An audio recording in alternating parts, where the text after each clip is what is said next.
اس عورت کے اندر جو محبت ہے اپنے بچے کی، اس محبت کی بنا پہ یہ اپنے بچے کو آگ میں نہیں ڈال سکتی، تو تمہارا جو رب اس عورت کے مقابلے میں جتنا پیار یہ اپنے بچے سے کرتی ہے، تمہارا رب تم سے کئی گنا زیادہ پیار کرتا ہے جتنا اس عورت کو اپنے بچے سے پیار ہے۔ تو جب یہ تھوڑے سے پیار کی وجہ سے اپنے بچے کو آگ میں نہیں ڈال سکتی، تو وہ اللہ جو تم سے کئی گنا زیادہ پیار کرتا ہے وہ تمہیں کیسے جہنم کی آگ میں ڈالے گا؟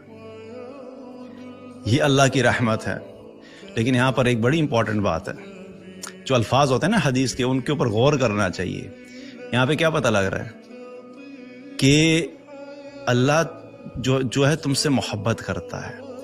ان لوگوں کے بارے میں بات ہو رہی ہے جن سے اللہ محبت کرتا ہے، اور اللہ کی محبت حاصل کرنے کے لیے محنت کرنی پڑتی ہے۔